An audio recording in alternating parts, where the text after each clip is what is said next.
사람이 이 세상을 살아가는데 꼭 필요한 것이 있다면은 돈입니다. 가족은 없어도 살 수 있지만 돈이 없으면은 아무것도 할 수가 없고 살 수도 없습니다. 이 세상의 말입니다.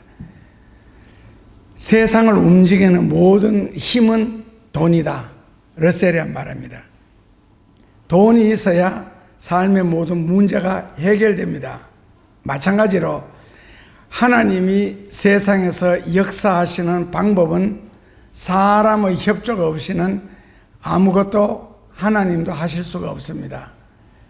하나님의 모든 일은 사람을 통하여 역사하시기 때문에 그렇습니다. 돈이 없는 인생이 삶의 의미와 가치를 느끼지 못하는 것과 같이 하나님을 믿지 않는 인생에 가치가 있을까? 소크라테스의 말입니다. 그렇다면은 돈이 꼭 필요하고 돈이 중요하고 처자식은 없어도 돈은 있어야 된다.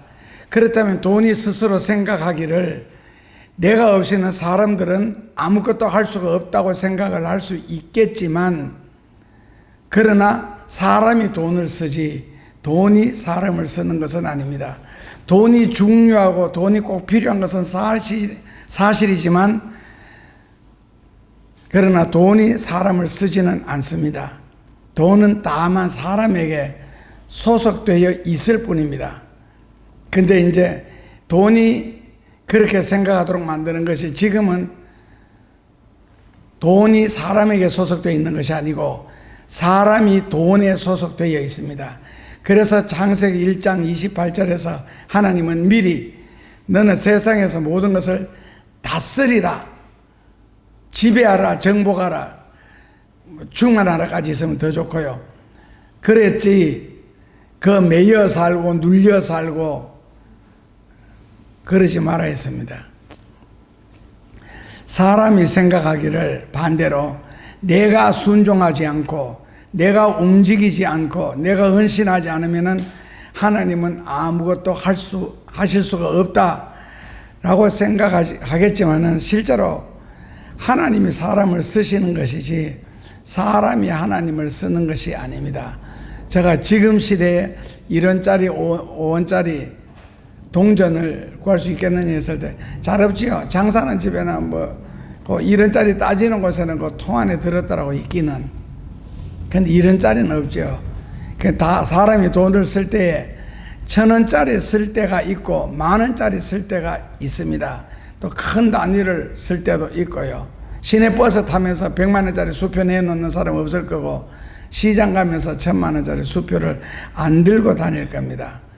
그러니까 돈을 얼마짜리 쓰느냐 하는 것은 돈이 결정하는 문제가 아니고 사람이 결정할 문제죠. 오늘 읽었던 역대상 29장 12절 13절에도 하나님이 사람을 다스리시고 하나님이 사람을 쓰신다.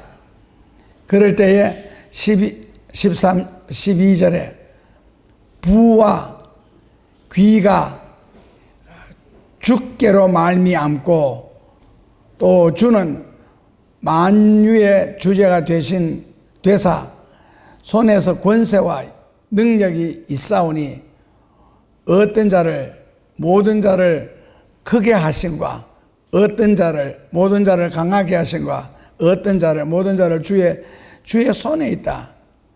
우리가 하나님이여 우리 하나님이여 이제 우리가 주께 감사하오며 주의 영화로운 이름을 찬양하나이다. 그리고 32장 29절에 역대하 32장 29절에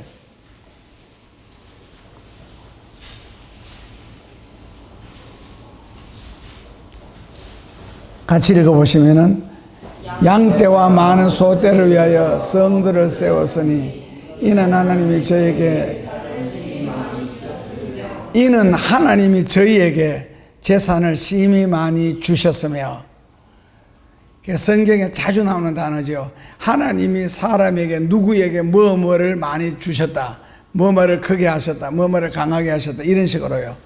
그리고 27절에 보면 바로 위에 절에 히스기야가 부와 영광이 극에 달했죠.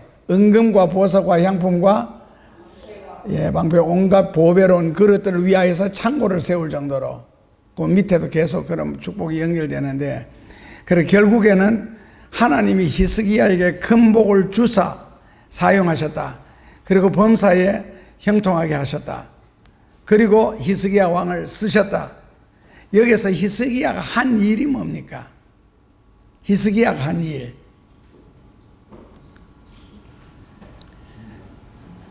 예?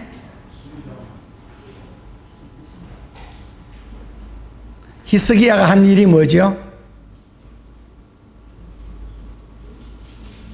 29절에 하나님이 히스기야에게 큰 복을 주셨다. 그리고 히스기야를 사용하셨다.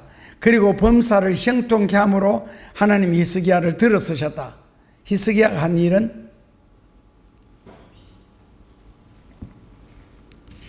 히스기야가 한 일은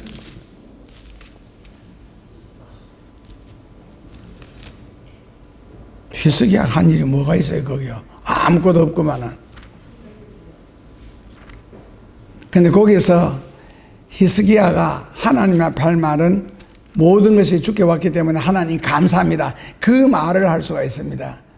그런데 그 말을 할 줄 아는 사람과 그 생각조차도 못하는 사람은 세상에 두 가지가 있겠죠.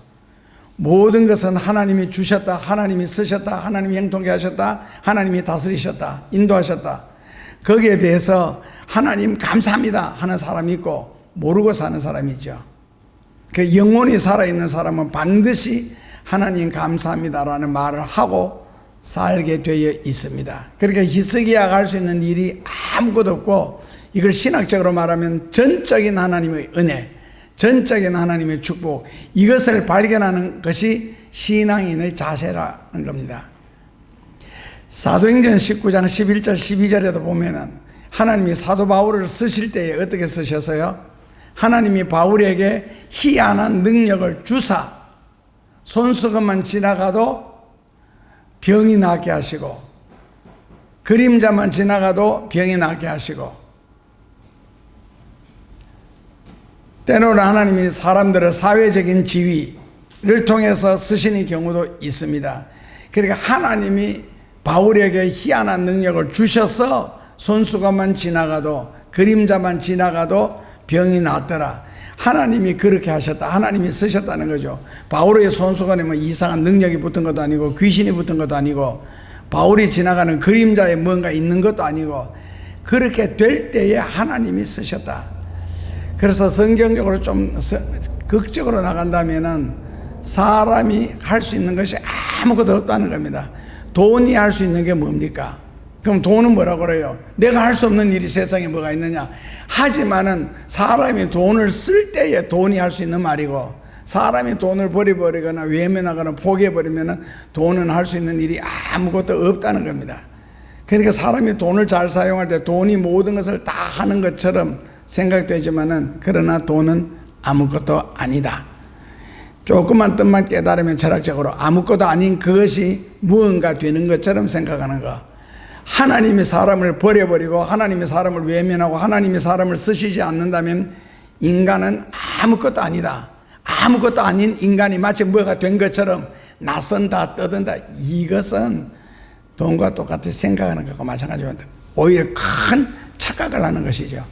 그런데 사람 앞에 버림받은 마른 막대기 하나라도 하나님이 쓰시니까 모세의 손에 들려서 가는 곳마다 기적을 행하게 되고 능력을 행하게 되죠. 결론은요, 하나님이 쓰셨다.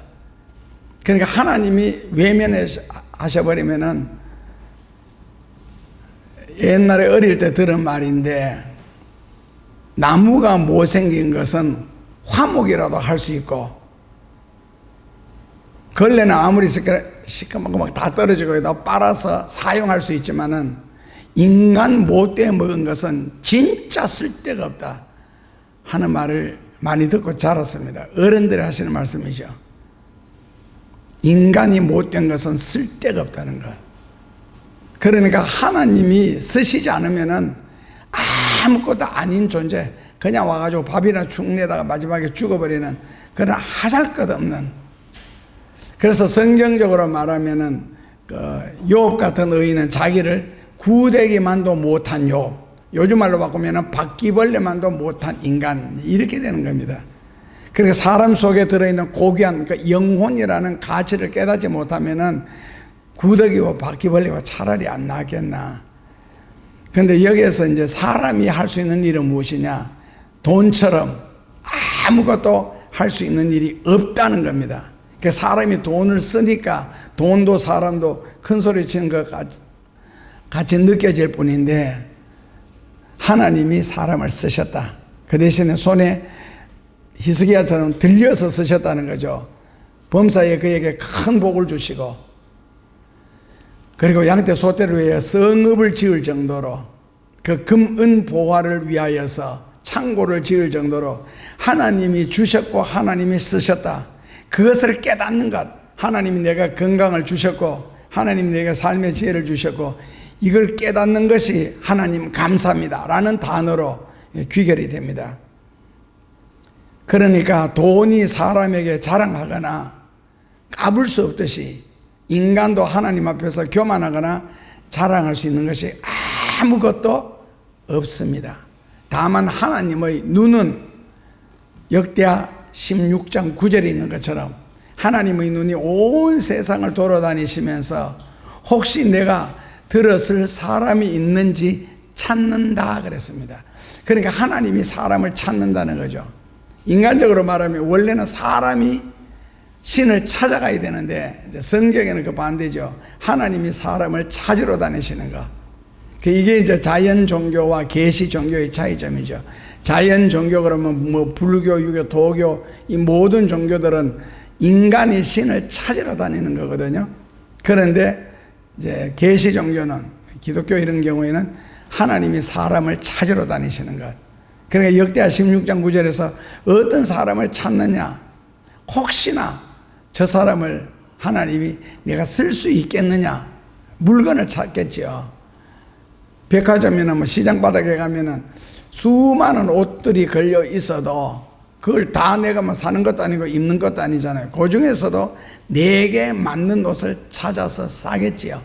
그렇다면 하나님도 세상 인구가 지금 85억이 넘는데 이 인구 중에서 하나님이 과연 어떤 인간을 찾으면은 나를 위하여 일을 할 수가 있고 헌신할 수 있겠느냐, 그 사람을 찾으러 다니시는데, 여기서 질문한다면은 하나님의 눈에 여러분들이 찾길 수가 있겠어요 없겠어요? 그러면 되게 난처한 질문이죠. 그런데 하나님이 나를 만나셨을 때 나를 필요로 하실까, 나를 필요로 하지 아니하실까? 자, 그래서 하나님이 나를 필요로 하신다면 무엇 때문에 나를 필요로 하실까? 무엇 때문에 하나님이 나를 선택하실까? 그랬을 때에 이제 인간적으로 대답하면 내가 남들보다 똑똑하니까, 잘생겼으니까, 돈이 많으니까, 많이 배웠으니까, 이런 식으로 나온다면 그 대답은 마이너스 100점입니다. 빵점이라는 뜻이죠. 아직까지 자기가 살아있다는 거거든요. 성경에는 그냥 하나님이 쓰셨다는 겁니다. 그 겸손할 줄 아는 사람을 하나님은 찾으러 다니시잖아요. 나는 아무것도 아니다. 사도 바울 같은 경우에도요. 나는 아무것도 아니다. 그러니까 사람이 자기 주제를 파악할 줄 알고 하나님 앞에 쓸 수 있다면 하나님은 비로소 우리를 쓰실 겁니다. 그래서 오늘 그 성경에서 하나님은 인간이 살아가는 자세를 두 가지로 표현했는데, 첫째로는 14절에 처음부터 끝까지 뭐라고요? 그 역대상 29장 14절에 하나님은 나와 나의 백성이 무엇이관데 이처럼 즐거운 마음으로 하나님께 드릴 힘이 있었나이까? 모든 것이 주께로 말미암아 싸우니 우리가 주의 손에 받은 것으로 주께 드렸을 뿐이니라. 그런데 여기에서 하나님을 향한 인간의 자세는 처음부터 끝까지 하나님이 주셨고 하나님이 기획하시고 하나님이 나를 다스리신다는 걸 고백할 줄 아는 사람. 그 고백의 결론은 뭐라고요? 하나님 감사합니다. 신이 비록 보이지는 않지만 그러나 우리 속에 있는 영혼이 그 고백을 할 수 있도록 우리 영혼을 평소에 잘 다스려야 됩니다. 그러니까 감사하는 것은 인간이 하나님 앞에 드릴 수 있는 가장 초보적이면서도 가장 귀한 것이 하나님 감사합니다 할 줄 아는 겁니다. 이것을 우리는 이제 감사의 고백이라 그러지요. 그러니까 하나님이 나에게 물질을 많이 주셔서 부유하게 쓰실 수가 있었고 귀하게 쓰실 수가 있었고 때로는 크게도 쓰시고 때로는 강하게도 쓰시고 때로는 세계적으로도 쓰시고 때로는 가정에서만 쓰시고 하는 경우도 있겠죠. 그래서 하나님이 어떤 방법으로든지 우리를 쓰실 때에 인간적으로 말하면 가문의 영광도 되겠고 개인적으로는 엄청난 축복이겠죠. 하나님이 나를 쓰신다는 걸 내가 깨닫는 순간에, 그리고 하나님이 내게 이 모든 것을 주셨다는 신앙적인 고백이 있을 때만이 가능한 거죠. 그래서 하나님이 우리에게 요구하시는 것은 세상에서 내 것은 없다 하는 것을 가르쳐 주시는 겁니다. 내가 가진 기술, 재주 가지고 하나님을 위해서 사용하신다가 아니고 그것이 있으니까 하나님이 나를 쓰실 때 내가 그것을 가지고 요리를 하는 거죠. 그러니까 16절 말씀에 보면은 우리 하나님 여호와여 우리가 주의 거룩한 이름을 위하여 성전을 건축하려고 미리 저축한 이 모든 물질이 다 주의 손에서 있사오니 다 주의 것이니이다. 저축한 모든 것도 주의 손에 있고 주의 것이다. 이게 다윗의 고백인데 인간적으로 말하면은 좀 극단적인 고백 같은데, 근데 신앙의 깊음 속에 신앙심이 굉장히 깊을 때는 이런 고백이 나오게 되어 있습니다. 그래서 신에 관한 모든 일들, 하나님에 관한 모든 생각들은 내가 하나님과 가까우면 가까울수록 나의 없음을 발견하게 되고 나의 연약함을 고백하게 되고 그리고 그걸 발견하게 되면 자동적으로 모든 일에 범사에 하나님 감사합니다가 나오게 되고, 내가 하나님과 멀면 멀수록 자기 잘하는 것, 자기가 가진 것, 자기가 있는 것, 이것을 가지고 드러내면서 자기가 나타나게 되겠죠.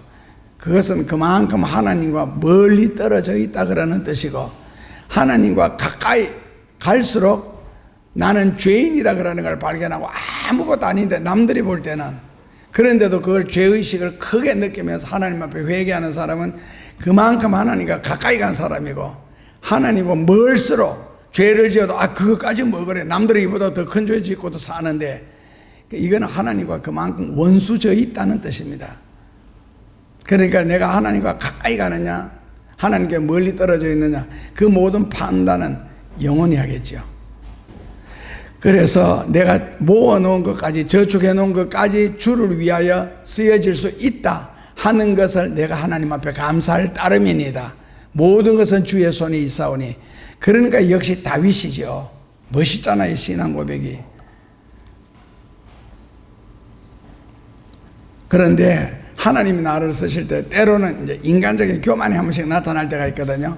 내가 움직이지 않으면은, 내가 주의 일을 하지 않으면은 하나님의 일은 중단될 것이다 라고 생각할 수도 있겠지만은, 하나님의 일은 중단된 적이 없고, 내가 하지 않으면 하나님은 얼마든지 다른 사람을 찾아내어서 사용하실 겁니다.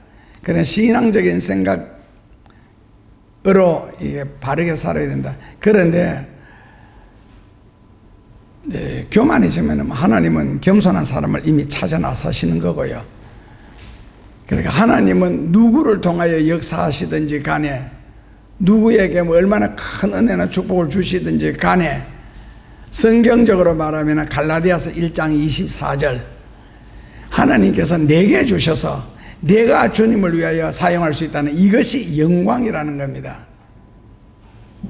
그러니까 나를 통하여 하나님이 영광을 거두신다면은 영광이죠. 그러니까 수많은 사람이 어디에서 누군가는 하나님 앞에 쓰여져야 되는데 그것이 나를 통하여 하나님이 사용하시고 때로는 뭐 나의 자식들을 통하여 하나님이 사용하신다면은 영광이죠.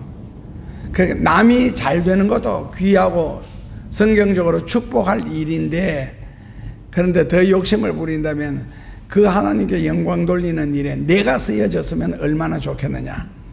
자, 그럼 하나님을 향한 인간의 자세 둘째로는 15절 말씀입니다. 주 앞에서 우리가 주의 열조와 우리의 열조와 다름이 없이 나그네와 우고한 자라 세상에 있는 날이 그림자 같아서 머무름이 없나이다. 그러니까 이 세상을 나그네처럼 살자. 너무 영원히 살 것처럼 뜻 붙이고 정 붙이고 오고저고 살지 말라는 겁니다.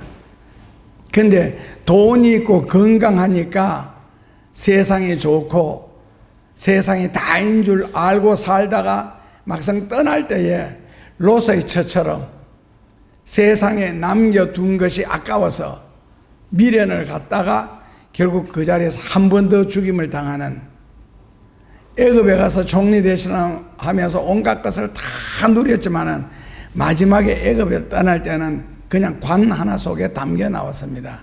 그래서 성경은 나그네처럼 인생을 살아라. 너무 인생을 무겁게 살지 말라는 겁니다. 예루살렘에 가시면은 제2성전에 그 예수님이 태어난 성전, 태어난 곳에 이제 그 큰 성전이 지어져 있는데 거기 입구가 보면 굉장히 좁습니다. 그 뭐 키는 아무리 커도 들어갈 수가 있는데 키 큰 사람도 들어갈 수 있고 뚱뚱한 사람도 들어갈 수 있는데 다만 짐을 진 사람은 못 들어갑니다. 왜냐하면 그 문에 들어가는 순간에 짐이 여기서 벗겨지거든요. 옛날에는 로마 군인들이 말 타고 예수님이 태어난, 그때로 지금 말하면 베들레헴인데 지금은 하도 잘 꾸며놔가지고 베들레헴 같은 느낌이 한 개도 안 나고 마구가 아니고 화려합니다. 지금은요. 근데 로마 군인들은 그쪽으로 말을 타고 지나다녔으니까, 그래서 유대인들이 성전을 거기에 지으면서 말 탄 사람은 못 지나가도록, 그래 말 타고 지나가면 여기 문턱에 받쳐가지고 떨어지도록 그렇게 만들었고, 그래 그때는 당나귀들이 주로 짐을 날랐는데 당나귀 양쪽에다 짐을 걸어가지고 지나가면은 그 짐이 문에 끼어가지고 자동으로 벗겨지도록, 그 당나귀도 지나갈 수 있고 말도 지나갈 수 있는데 말 위에 타고는 못 지나가고 짐을 지고도 못 지나가고, 그 예수님 앞에 나가기 위해서는 그 인생을 너무 무겁게 살지 말고 짐을 너무 무겁게 지지 말라는 뜻입니다. 나그네인데, 그래서 아무리 세상에서 많이 가졌어도 결국 애굽에서 관 하나 나오고 롯의 처처럼 미련 때문에 뒤를 돌아보다가 그렇게 타 죽습니다.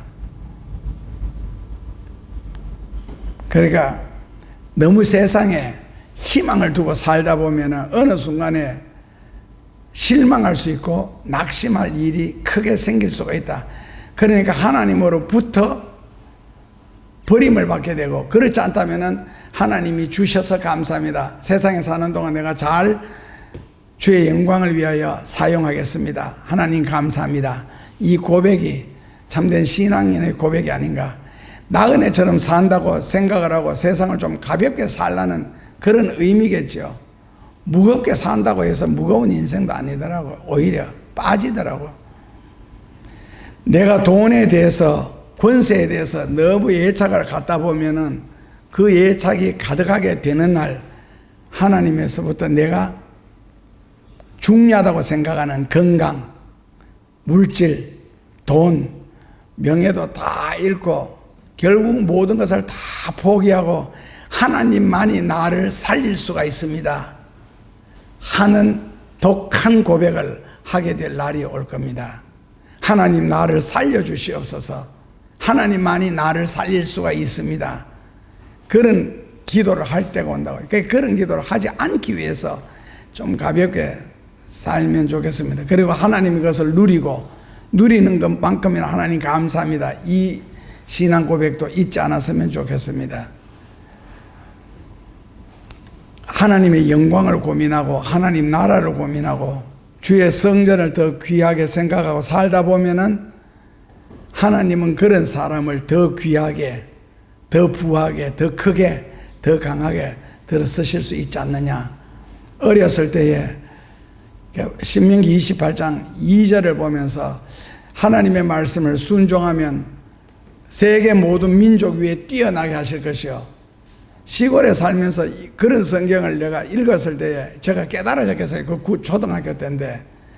그런데 참 신기하다. 어떻게 과연 이런 일이 가능할까라는 그런 생각을 굉장히 많이 했습니다. 그런데 지금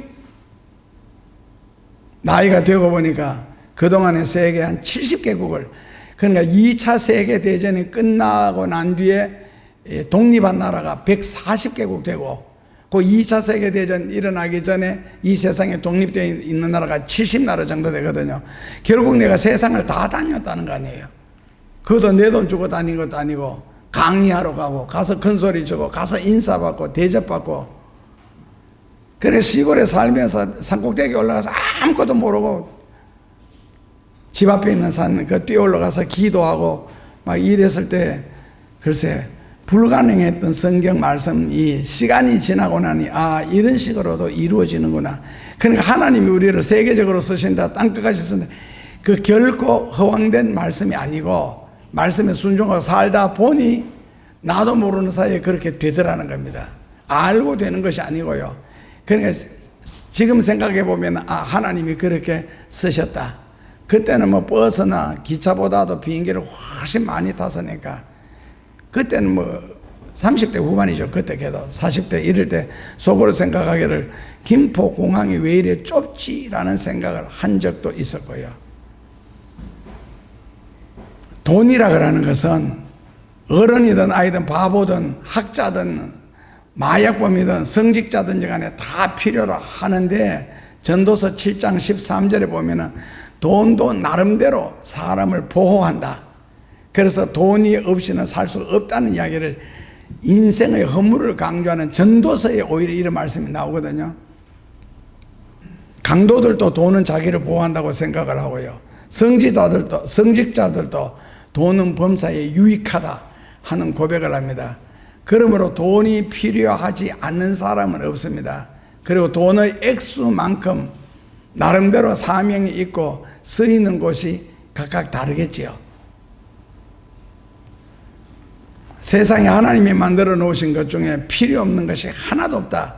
그래서 잠언 16장 4절에 보면은 하나님께서 온갖 것을 그의 시음에 다 합당하게 지으셨고, 우리가 생각할 때 수없이 욕하는 인물들 있잖아요.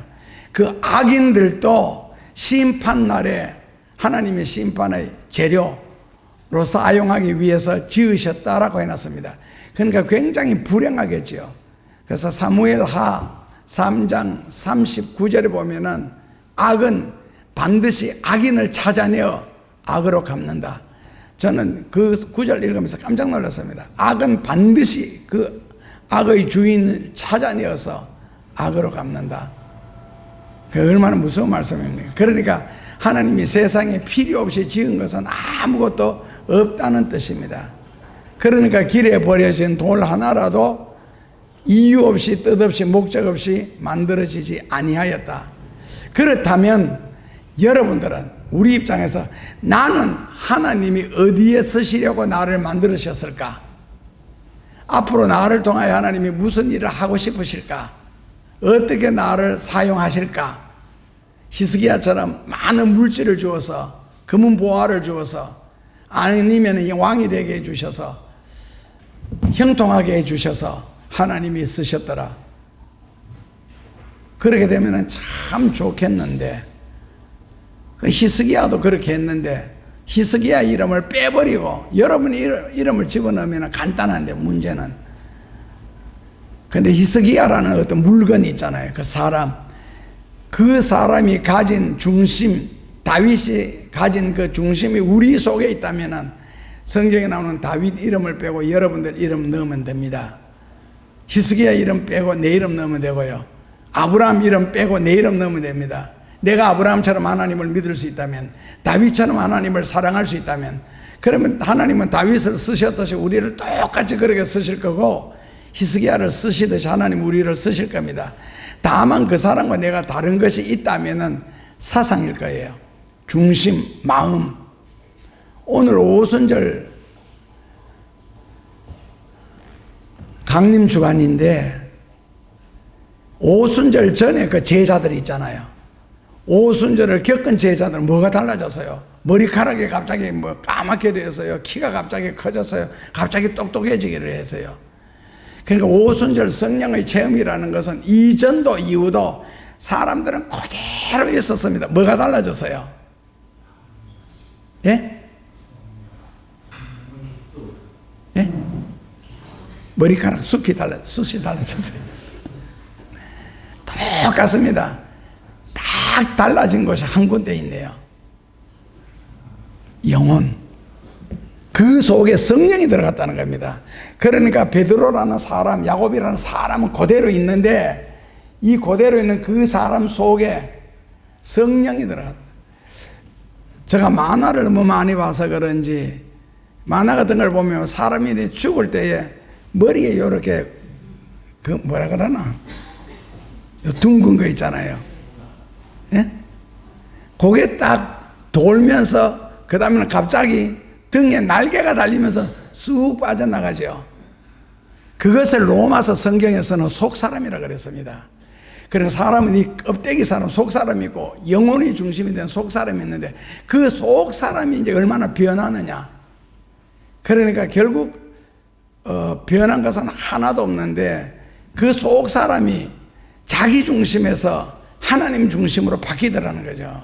바뀌어진 게 그게 오순절의 역사입니다. 사람이 바뀌는 거예요. 그러니까 사람이 속이 바뀌니까 뭐가 바뀌어요? 삶의 현장의 생활이 바뀌게 되는 것이죠. 그러니까 모든 것을 나 중심으로, 에고이즘으로 살아가다가 나중에 어느 날 갑자기 보니까 너 중심으로 살게 되고 하나님 중심으로 말하게 되더라는 거. 이거 바뀌었습니다. 그리고 바뀐 것처럼 주인도 바뀌었고 그 속에 역사하는 방법도, 삶의 모습도 다 변하더라는 거죠.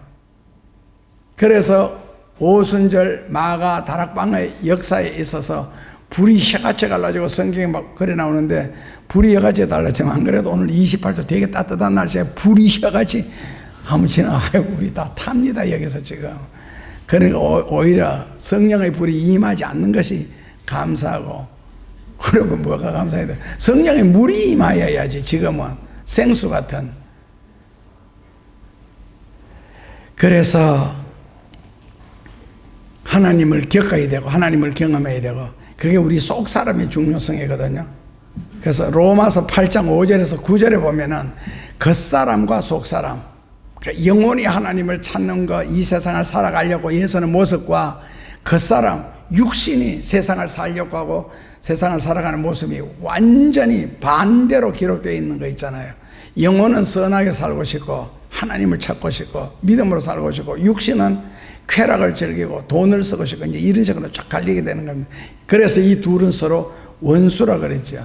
그래서 항상 밀고 땡기고 싸우는 걸 우리는 갈등이라 그러잖아요, 마음속에서.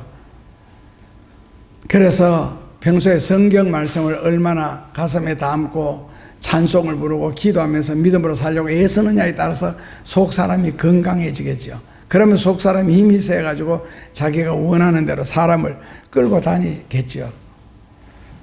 그래서 땅에 사는 동안에는 세상 사람들은 실존주의 철학에서는 그래 말하잖아요.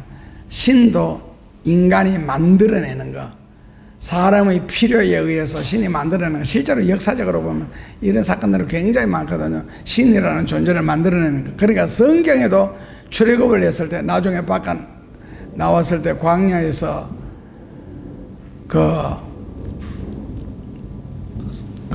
금은 빼가지고 송아지를 만들어 놓고 세워놓고, 이 송아지가 우리를 애굽에서 인도하여 낸 신이다.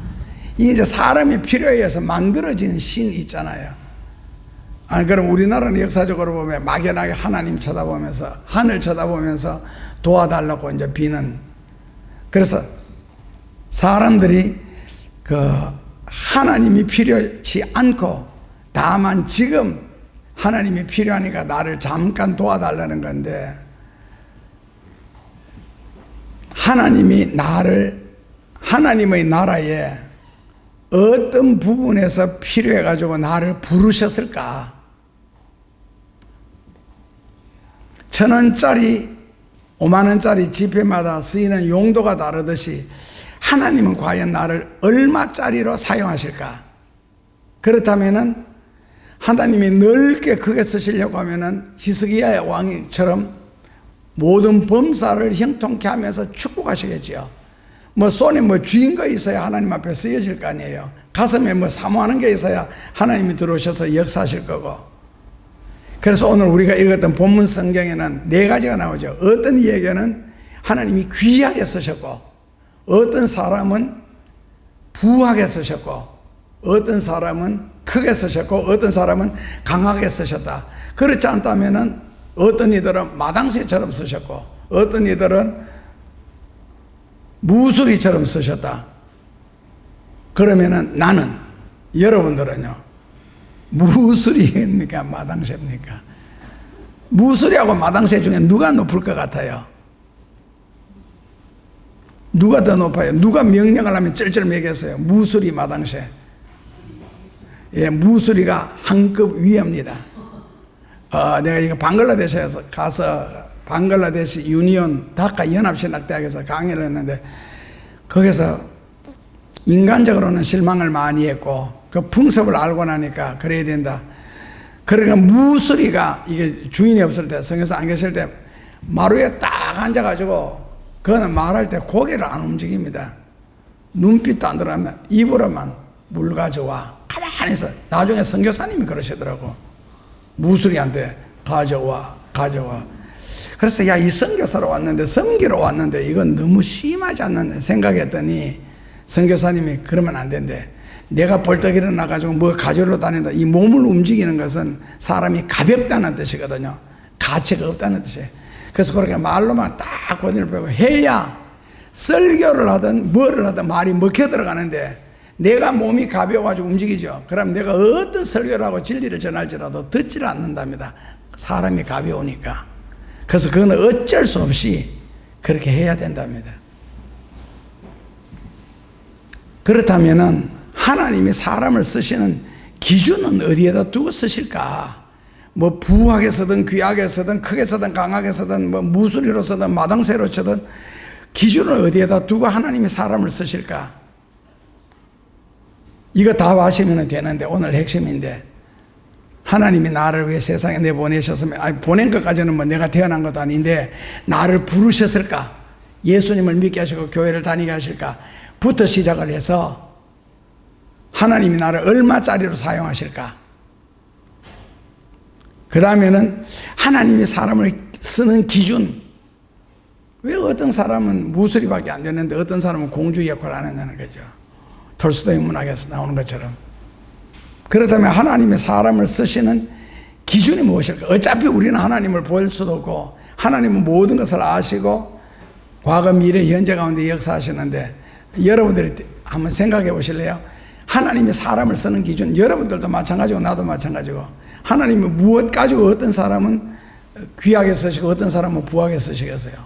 하나님의 사람을 쓰시는 기준이 무엇이겠어요? 내 얼굴 쳐다봐도, 예? 정직함. 17절? 성경이에요. 그렇죠. 정직이라는 건 인간의 캐릭터 중에 한 부분이잖아요. 그죠? 그건 인간적인 부분이고, 당연하게. 근데 사람들이 하도 거짓말을 많이 하고 사기를 치고 이러니까 정직이 굉장히 귀중한 단어인데, 원래는요, 지극히 평범한 단어입니다. 그런 것은요. 사기 안 치고 거짓말 안 하면 다 정직하면은 정직이라는 걸 강조할 필요가 없고, 그때 어떤 택시기사가 누가 자네 돈 뭉치를 직원들 월급 주려고 가져가다 잊어버리고 그 사람이 내렸는데 나중에 찾아줬잖아요. 그랬을 때 고맙다고 사례하겠다고 하니까 택시기사분이 끝까지 거절을 했거든. 왜? 원래 처음부터 내 것이 아니었고 처음부터 당신 것이었고, 그래 나는 내 할 일을 했을 뿐이지 이거 표창 받고 이럴 일은 아닌 것 같다라고. 그래서 세상이 워낙 악하니까 원래 주인한테 찾아줬는데 그것도 뭐 표창의 대상이고 감사의 대상이 되어버려서죠. 자, 그렇다면 하나님이 우리를 인간을 쓰시는 기준이 무엇이겠어요? 하나님이 사람을 쓰시는 기준, 하나님이라고 제가 자꾸 강조하잖아요. 예, 믿음입니다. 바로 믿음. 믿음은 어디에 들었습니까? 예, 사람 속에 들었죠. 영혼 속에. 그렇다면 그 영혼 속에 들어있는 믿음을 어떤 사람은 강하게, 그 믿음이 어떤 사람은 부하게, 어떤 사람은 크게, 여기에 따라서 겉으로 나타나거든. 부하게, 크게, 강하게 나타나는데 그 믿음을 강하게, 크게, 부하게 하는 방법이 뭐겠어요? 하다가도 우리가 또 시험 드는 수도 있고 자빠지는 수도 있고 그런데, 그럼 어떻게 하면 믿음을 부하게, 귀하게 만들어갈 수 있겠어요? 있잖아요. 인간적으로 생각하면은 이제 부하게, 귀하게 그게 우리가 쓰여지면 되는데, 어떻게 쓰여지느냐? 내가 강하게 쓰여지면, 그럼 내가 어떻게 해야 내가 강하게 쓰여질 수가 있겠어요? 여기서 답이 안 나오거든. 그래서 결론은 그건 이제 우리 편에서 생각하는 거고, 히스기야처럼 하나님이 주셨다. 창세기 24장 1절에 하나님이 아브라함에게 주셨다. 하나님이 뭐 이삭에게, 야곱에게, 요셉에게 주셨다. 이런 식으로 돼야 되는데, 그러기 위해서는 인간의 그 본능이라는 거 있잖아요. 본연의 어떤 모습 가지고는요, 절대로 정답이 안 나옵니다. 창세기 6장 5절에 보면은 인간이라는 거는 태어날 때부터 악하였더라. 생각도 악하고 모든 계획도 다 악하다. 이건 하나님과 정반대거든요. 그렇다면은 우리가 태어나면서부터 태어나서 사는 것이지 태어나지도 않고 사는 것은 아니잖아요. 그러면 태어날 때부터 사람은 악하였다. 답이 그거거든요. 계획도 악하고 생각도 악하고. 그렇다면은 우리 영혼 속에 들어있는 그 믿음이 하나님께 합당한 믿음이 되기 위해서, 그 절대로 변치 않기 위해서는, 예를 들어서 술도 썩습니까? 술이 썩어요? 아, 도수는 그거 말하는 게 아니고, 자, 물은 썩지요? 무슨 물? 아무튼 있는데 모르겠지. 아무튼 술은 제가 생각하는 상식으로는 썩지 않는다고 생각하거든요. 왜냐하면은 성경적으로 말할게요. 예수님이 물로서 포도주를 만들었잖아요. 만약에 물이 썩는다면 바다가 썩으면 어떻게 되죠? 바닷물 자체가 썩는 건 아니잖아요. 온갖 기 들어와 가지고 썩는 것이지. 그래서 물이 포도주가 된다. 인간적으로 말하면 한 번 해병은 영원한 해병이다. 이런 식으로. 그렇게 하나님이 사람을 다시 만들어야 되겠죠. 그래서 사람을 다시 만드는 걸 뭐라 그러죠? 리메이크 하는 거죠.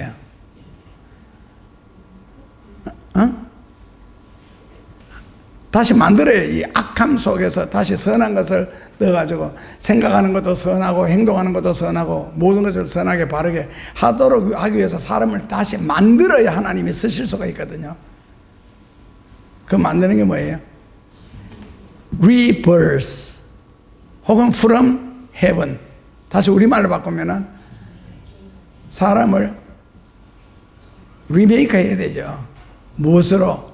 성령으로. 그래서 예수님이 불러가지고 제자를 만들어가지고 제자로서 온갖 역할을 예수님이 하신 일을 나누어줘가지고 기적도 행하도록 만들고 병도 고치고 해도 다 필요 없더라는 거예요. 어느 순간 인간의 본연의 모습으로 딱 돌아오니까 누가 높으냐, 누가 많이 가지느냐, 이거 가지고 인간적으로 싸우는 거 보면, 그래서 누가 높으냐가 아니고 누가 더, 예수님 말씀하셨잖아요. 누가 더 많이 섬기느냐, 누가 더 낮아지느냐, 그런 사람이 하늘에서 높은 자다. 그렇다면은 누가 더 낮아지느냐, 누가 더 섬기느냐, 누가 더 이해하느냐, 그렇게 되기 위해서는 본능 가지고는 안 되겠죠. 그래서 성경에 가장 중요시 여기는 것 중에 하나가 중생해라, 영혼이 거듭나라는 겁니다. 영혼이 어떻게 거듭나요? 그래서 성령 받으라. 오죽했으면 예수님이 부활하신 후에 한숨을 내쉬며 가로되 성령을 받으라. 그 성령을 받으면 이제 변화되는 거잖아요. 오순절을 겪는 것처럼. 그래서 하나님이 보실 때에 이제 믿음이 큰 사람은 하나님이 크게 쓰시고, 믿음이 귀한 사람은 하나님이 귀하게 쓰시고, 믿음이 부한 사람은 하나님이 부하게 쓰시고, 믿음이 강한 사람은 어떤 시련이나 어려움이 와도 절대로 꺾이지 않는 하나님을 향하는 믿음. 그렇다면 하나님은 그 사람을 강하게 쓰시겠죠. 그렇다면 어떤 사람이 믿음을 그렇게 크게 귀하게 강하게 가질 수가 있느냐? 좀 막연하긴 하지만은 성령을 받으셔야 됩니다. 그리고 성령을 그냥 받으라도 아니고 뭐라고요? 성령 충만하라. 그 충만하기는 되게 힘드는데 여러분들처럼 세상을 살아가는 사람들에게는 성령 충만할 시간이 없고 또 그 설령 일시적으로 충만해도 유지도 못합니다. 그래서 우리 중심이 나침반처럼 항상 북쪽을 가리키는, 사람이 강제로 확 흔들어 놔도 끄덕끄덕 하다가 또 중간에 딱 하는. 그래서 여러분들이 세상을 살면서 때로는 잘못할 수도 있고 죄를 지을 수도 있고, 죄를 짓는 걸 나는 모르고 죄 짓다는 사람 이해가 안 되거든요. 왜 도적질하느냐? 모르고. 그런 게 어디 있습니까? 모르고 짓는 게 어디 있습니까? 죄를 지어도 머리가 얼마나 굴려야 되고 머리가 좋아야 되는데, 대가리 나쁘면 죄도 못 지어요. 몸이 시원찮아도 죄도 짓지도 못하고. 자, 그렇다면은 다 알고 짓는데, 지금 내가 하는 행동, 내가 지금, 그래서 복 있는 사람은 그 성경의 세 가지 중에서 엉덩이 조심해야 되고 발목을 조심해야 되고. 왜? 발이 꼬삭꼬삭 가야 몸이 죄를 짓잖아요. 그 지금 발이 걸어가는 곳에 내가 어디 가는지 모른다, 말도 안 되잖아요. 하다못해 방 안에 앉았다가도 뻘떡 일어났을 때는 목적지가 있어 일어나야 되잖아요. 화장실에 갈지, 부엌에 가서 물을 마시러 가는지. 그러니까 죄를 지으러 가는 줄 알아요. 지금 죄를, 자기가 죄인인 줄도 알면서도. 그러면 또 선생님들이 이래 말하죠. 그러면 멈춰야죠. 니는 멈췄나? 이때까지. 말도 알면서도 죄를 짓습니다. 그러나 우리의 중심은 어디가 있다고요? 예? 예, 하나님이잖아요. 지남철이 아니고요. 나침반이잖아요. 항상 북쪽에, 항상 예수님께 가 있으면서 인간적으로는 어쩔 수 없다는 뜻입니다. 왜냐하면 사람이 완벽해지면은요, 전도서에 보면요, 죽는다 그랬습니다. 악인은 악이 차면 죽고 선인은 선이 차면 준다. 너희가 어찌하여 빨리 죽으려고 그렇게 착하게 사느냐, 그렇게 악하게 사느냐. 너무 악해도 빨리 죽고 너무 선해도 빨리 죽고. 오래 사는 비결은 뭡니까? 섞어가면서 사는 거 있잖아요. 왜냐하면 사람이 늘 회개할 거리가 있어야 이 오래 살아. 왜 그러냐면은 하나님이 우리를 데려가실 때는 항상 깨끗하게 해서 데리고 가실 마지막에. 그래서 아프다, 되게 심하게 아프다가도 나은 것처럼 벌떡 일어나서 한 일주일, 짧으면 3일 정도를 건강하게 주셔서 회개할 기회를 주셨는데, 그때는 기도하던 사람들 이제 살아났다고 좋아하는데요, 일주일 내로 죽습니다. 그런 경우도 있었고, 부산에서 장로님이 아파 죽는다고 몇 년 동안 누워 계시다 갑자기 벌떡 일어나, 기도 많이 했거든 그때.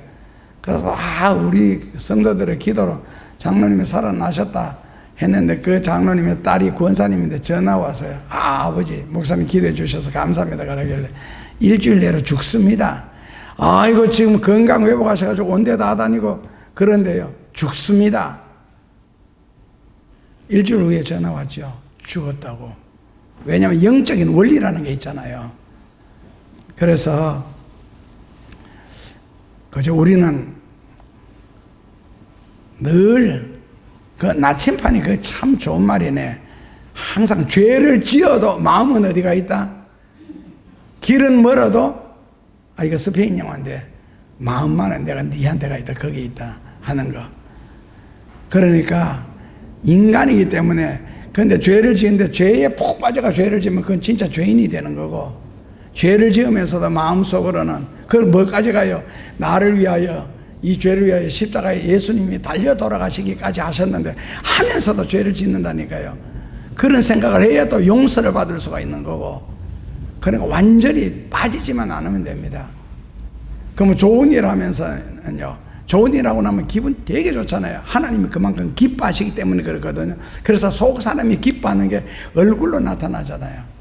그 좋은 일 하면서도 우리는 하나님 생각하고, 죄를 지으면서도 하나님 생각하고. 그 누가 하나님을 더 많이 생각하느냐. 그러니까 성령이 얼마나 내가 충만하냐, 많이 내한테 모셨느냐에 따라서 우리의 마음이 하나님 쪽으로 기울어져 살 수 있도록 하는 거. 그러니까 죄를 지으면서도 하나님을 생각한다니까요.